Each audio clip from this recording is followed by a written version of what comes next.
એક વાંદરામાં કે મને કહ દેખાણો. અંગદ કે કોનું કયો છો મહારાજ? તક થોડાક દી પહેલા જે મારું લંકા હળગાવી ગયો ને એમાં થોડોક મને કહ લાગ્યો.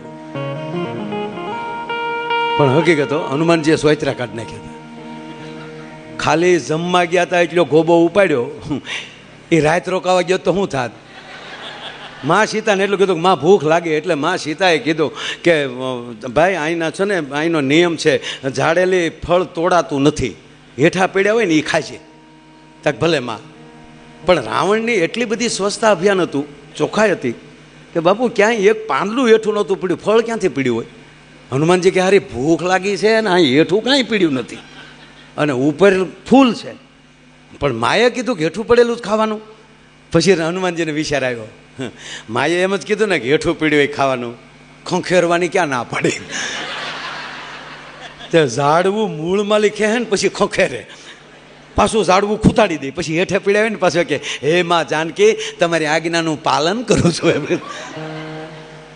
અને આવી રીતે બગીચાને ઉજળ મેળા કરવા. એમાં કોઈ એના જે અંગરક્ષકો હતા એ આવ્યા. હે વાનર કેમ ખેરો છો તમે? બબે વાડમાં નાખ્યા. ખાવા દે ને, એક તો કારુનો ભૂખ્યો છો. રસ્તે જેટલા હામા મળ્યા એ ખાવા વાળા મળ્યા, ખવડાવવા વાળો કોઈ મળ્યું જ નહીં. ખાવા દે ને. તો ઓલા મારતા હનુમાનજી છે ને પૂંછડે બાંધી, એ તો હજી જોડ ઝપટિયા હતા હાવ પાયદળ. પૂંછડું લાંબુ કરીને વીટવીને નાન્યા પસાડે. એનું ખાવાનું ચાલુ, વાહે ઓલા બધા પસડાતા હોય તો ઓલા બધા શું કે અમને પસાડેલી માના હમ અમને પસડે. હનુમાનજી કે એક ઉપાય, એક રસ્તો છે, તમારે બચવું છે કે આ ધૂન ગાઓ.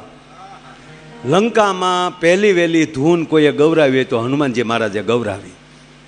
શરૂ કરી દીધું શ્રી રામ જય રામ જય જય રામ, શ્રી રામ જય રામ જય. એમાં લીધે હનુમાનજી ધૂનમાં લીન થઈ જાય, આખું વિચાઈ ગઈ. ત્યાં ઓલા ભાગી ગયા અને રાવણને કીધું કે આમ ત્યાં એક વાનર આવ્યો છે બાપુ ને આમ જો બગીચાનું સ્વચ્છતા અભિયાન કરી નાખ્યું છે. આવો રાવણે સેના મોકલી.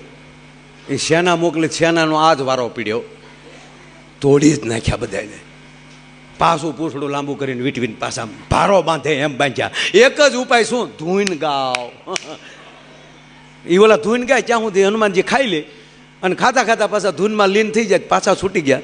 એનો દીકરો અક્ષયને મોકલે અને અક્ષયને આવતો જોયો અને એક જ ઝાડ હનુમાનજીએ ઉખેડીને મોકલ્યું. યુવરાજ સાહેબ આવે છે લંકેશ.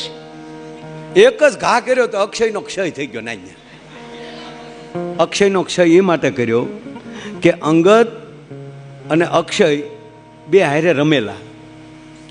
વાલીનો દીકરો અંગદ હજી તો અહીં લંકા આવ્યો નથી, અત્યારે તો એકલા હનુમાનજી આવ્યા છે. પણ એ બે એ હનુમાનજીને ખબર હતી, કારણ કે હનુમાનજી આ લોકો હારે વધારે રહ્યા, સુગ્રીવને એની હારે, એટલે એ પરિવારની ખબર. એટલે અંગદ અને અક્ષય એ બે બહુ હારે રમેલા ને એકવાર અક્ષયને એને માર્યો બહુ. અને હકીકત છે સાહેબ. અને પછી એને શ્રાપ મળેલો ન્યાલી કે જ્યાં અક્ષયને તમે જોશો એટલે અંગદ તારું મૃત્યુ થાય, એટલે આ લંકા આવતો જ નહીં. એટલે હનુમાનજીએ નક્કી કર્યું કે પહેલાં અક્ષયનો ક્ષય કરી નાખું, મારો અંગદ છે મુક્ત થઈ જાય, એટલે પછી ભલે અહીંયા ધબધબાટી બોલાવતો. મૂળ વાત સાહેબ. રાવણ કહે છે કે એક વાનરમાં મને તાકાત દેખાણી.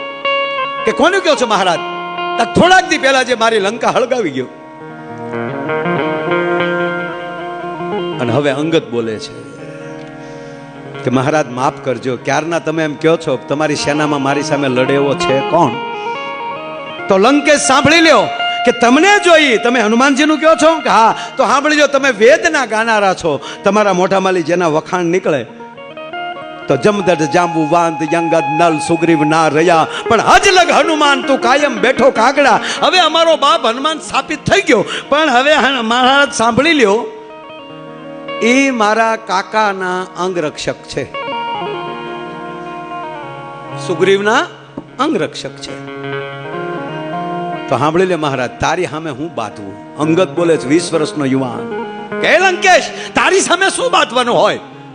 એ હનુમાનજી કરતા અનંત ગણી તાકાત મારા કાકા સુગ્રીવમાં છે, એની કરતા અનંત ગણી તાકાત મારા બાપ વાલીમાં હતી. એનો અનુભવ આપને થઈ ચૂક્યો છે. અને એની કરતા અનંત ગણી તાકાત એના દીકરા અંગતમાં છે. અને તારી સામે લંકેશ હવે લડવું નથી. અને તમારી ભરી કચેરીમાં જો આ દેશના યુવાનનો ભરોસો ચેલેન્જ, હે લંકેશ, તારી ભરી કચેરીમાં આ 21 વર્ષનો યુવાન પગ મૂકે છે અને તમારી કચેરીમાંથી કોઈ તલભાર જો મારો પગ ઊંચો કરી નાખે તો સોગંદ રામના માં જાનકીને મૂકીને અમે હાલતા થઈ જાઓ. એમ કરીને સાહેબ આમ હાથ પસાડ્યો ધરતીમાં અંગતે, આવ એમ કરીને હાથ પસાડ્યો. રાવણ ગાજ્જેલી પડી ગયો હતો. રામાયણમાં જોજો, એક આમ હાથ પસાડ્યો તો રાવણ સિંહાસન ઉપરલી ગોથું ખાઈ ગયો અને માથાના 10 મુંગટ પડી ગયા. મુંગટ એટલે સત્તા, બેઠક. એ મુંગટ લેવા રાવણ દોડ્યો, આ બાજુથી અંગત દોડ્યો. એ અંગતના હાથમાં શાર આવ્યા, 2 હાથમાં 2, એક હાથમાં 2, આ હાથમાં 2. એ શાર આવ્યા અને શારેયનો એણે વાંકા વાંકા આમ ઘા કર્યો. હારો ખેલાડી હોય, દોડ્યો જતો હોય અને ઠેઠ આમ બાઉન્ડ્રી ઉપર બોલ જતો હોય, ત્યાંથી દોડતો દોડતો બોલ પકડીને આમ ફાટ દઈને ઘા કરે ને સીધો સ્ટમ્પમાં ગળી જાય. એમ અંગતે ઘા કર્યા 2. એ શારેય મુંગટ ગયા ક્યાં ખબર? રામ જ્યાં સભા ભરીને બેઠા હતા ત્યાં શારેય મુંગટ સુસવાટા કરતા આવતા હતા. વાંદરા ઉભડક થઈ ગયા, આ શું આવે? ત્યારે રામે કીધું મારા અંગતનું પરાક્રમ આવે છે.